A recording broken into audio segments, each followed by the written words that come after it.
seeing this may think it was a rally or a mass demonstration of some political party or social organization. Yet it was a funeral for one of the greatest anarchists of all time, Peter Kropotkin. Peter Kropotkin, born in Moscow on December 9, 1842. He was born Prince Kropotkin, to the second highest level of Russian aristocracy. His family belonged to the Rurik dynasty. Kropotkin was duty-bound to join the army, and did so to his own displeasure. He even became a page for Tsar Alexander II. Kropotkin decided to accept a posting in Siberia in 1864, knowing that there was little to nothing military to do in Siberia. He figured he would be put on one of the various geographical expeditions that were busily mapping the region and studying the natural flora and fauna. Kropotkin joined the Russian Geographical Society, where he would make great contributions to the geographical understanding of Central Asia and Eastern Russia. While studying in the Amur region, Kropotkin would become outraged with the treatment of workers in the Lena gold mines. This is where Kropotkin decided to devote most of his time to revolutionary politics. Kropotkin then joined a revolutionary organization known as the Circle of Tchaikovsky. They were most notably known for their socialist leanings and sought to spread socialism and revolutionary propaganda through pamphlets. Kropotkin remained a member of the Russian Geographical Society in order to hide his socialist and subversive activities. In 1874, Kropotkin was arrested and put in prison for the first time. A few years later, he would escape and flee to Switzerland and join the Jura Federation. Eventually, Kropotkin would face persecution in Switzerland.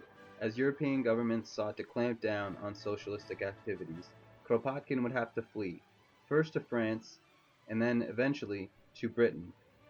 Kropotkin would find Britain a lot more accommodating than his first visit.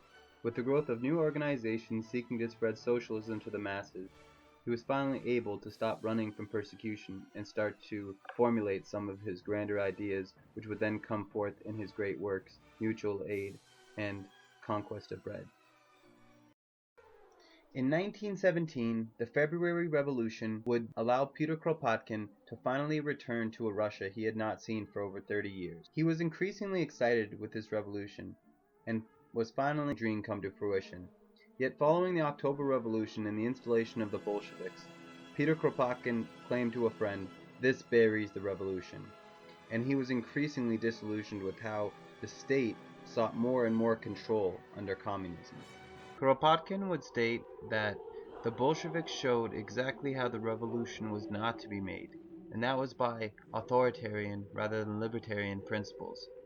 Kropotkin would retire to a small cabin in Dimitrov, where, under the dim glow of candlelight, Kropotkin would write on his final book of ethics, which he would die halfway through, in February of 1921.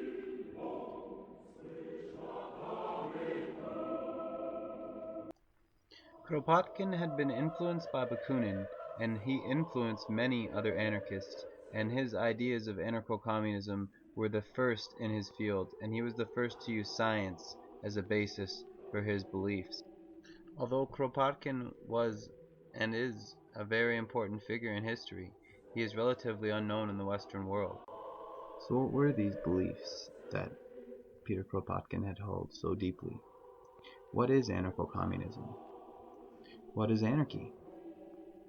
Many people in the Western world believe that anarchy is associated with chaos, and that chaos is what happens when there is rebellion and rioting in the streets. But yet, the reality is that rebelling and rioting is, in almost every case, against the state, against the exact thing that anarchy is proposing to be without. So what really is anarchy? And what is anarcho-communism? Inferior. Well, I am king. Oh, king, eh? Very nice. And how do you get that, eh? By exploiting the workers. By hanging on to outdated imperialist dogma. You're king. I didn't know we had a king. I thought we were an autonomous collective. You're fooling yourself. We're living in a dictatorship. There. Then who is your lord? We don't have a lord. What? I told you. We're an anarcho-syndicalist commune. We take it in turns to act as a sort of executive officer for the week. Yes. But all the decisions of that officer have to be ratified at a special bi-weekly meeting. Yes, I... In reality, anarcho-communism would look a lot more like this, a society of mutual aid and collective organization. You see, Kropotkin did not discover his theories through politics or through the study of war, or military, or violence. He came to his ideas through the study of nature, through the study of science, and primarily through the study of animals, which is very similar to Charles Darwin in his views and his ideas of evolution, which is actually what Kropotkin would later challenge in his evolutionary ideas of mutual aid. As Kropotkin's evolutionary theories were more about evolution and science than they were about politics, but political ideology was actually built from these natural ideas, as capitalism is actually built from the ideas of Charles Darwin and the ideas of survival of the fittest and social Darwinism, and the ideas of cooperation instead of competition as the main factor in the evolutionary process. The political spectrum today presents the left as being communist and the right as being fascist, as both are actually the same thing. They both present statism and the ideas that both the power and the authority of the majority and the representation of the people need to be in the hands of individuals that are given that authority in order to protect and to serve those individuals, just as police are given the authority to protect and serve the neighborhoods. Thus, the political spectrum in reality is to the far left anarchy and to the far right statism. Now, the ideas of anarchism have nothing to do with chaos or rioting and rebelling. Anarchy is actually simply organization without government, or organization without hierarchy, which is literally what anarchy means. While studying animal life in Siberia, Kropotkin would state about social Darwinism that, although I was eagerly looking for it, I failed to find the bitter struggle for existence and survival that was held by so many social Darwinists, but not always by Darwin himself as the main factor in evolution.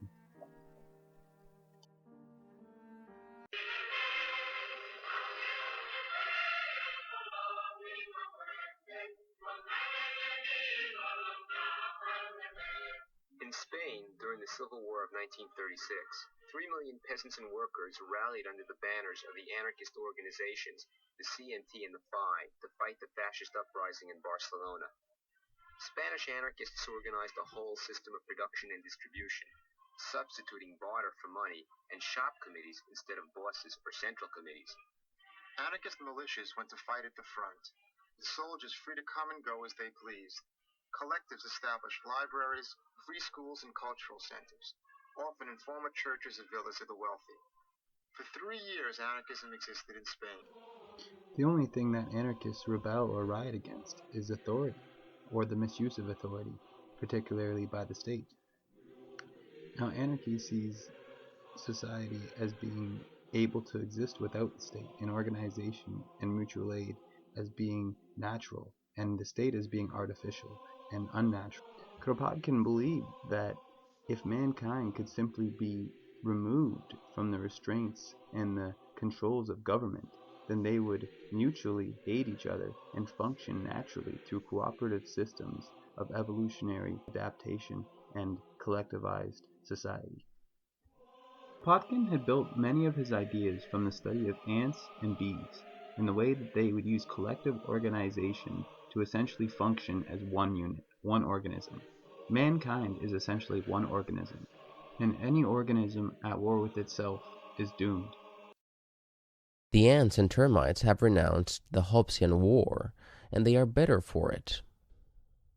Their wonderful nests, their buildings, superior in relative size to those of man, their paved roads and overground vaulted galleries, their spacious halls and granaries, their cornfields, harvesting and malting of grain, their pluck and superior intelligence. All these are the natural outcome of the mutual aid which they practice at every stage. Ant is the fact and the obligation for every ant of sharing its food, already swallowed and partly digested, with every member of the community which may apply for it. 2 ants belonging to which the posterior is for the special use of the individual, and the other, the anterior part, is chiefly for the use of the community. If an ant which has its crop full has been selfish enough to refuse feeding a comrade, it will be treated as an enemy, or even worse. If the refusal has been made while its kinsfolk were fighting with some other species, they will fall back upon the greedy individual with greater vehemence than even upon the enemies themselves. And if an ant has not refused to feed another ant belonging to an enemy species, it will be treated by the kinsfolk of the latter as a friend. Kropotkin wrote the description of anarchism, Encyclopedia Britannica, 11th edition. Anarchism is the name given to a principle or theory of life and conduct under which society is conceived without government. Harmony in such a society being obtained not by permission or submission to law or by obedience to any authority, but by free agreements concluded between the various groups, territorial and professional, freely constituted for the sake of production and consumption, as also for the satisfaction of the infinite variety of needs and aspirations of a civilized being. The distribution of production in an anarchist society would be based off the principles of from each according to his ability, to each according to his need. The main issue that anarchists have with the state is that it will always seek more and more power, and utilize whatever means, however violent or brutal, in order to maintain their dominance over the population. Molly Schmeiler explains her treatment by the state and why she became an anarchist. They treated us all, they went with the sticks as if, there was no consideration for the human being whatsoever. Then is when I realized that any government, whether it is Tsarist government or American democracy or any liberal regime, those who have power misuse their power against the weaker individual or the masses. In today's society, as states become more and more powerful and centralization of government becomes more and more complete, we find more and more people protesting, from the abuse of economic institutions to police and military institutions. We find that either way, these are vehicles of the state, and all are used to oppress the individuals on the lower classes that seek social equality.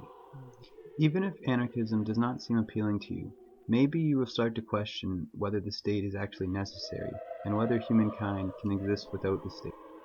Kropotkin is definitely necessary in our time, and would be very, very important for many people to read and to understand his theories in order for humankind to be able to overcome the essential struggle we will have for social equality, peace, and love. And through the teachings of Peter Kropotkin and the ideas of mutual aid, I believe it may be possible for humankind to overcome the great tragedy that is the state, and the oppression that it still exerts over every living being of this planet.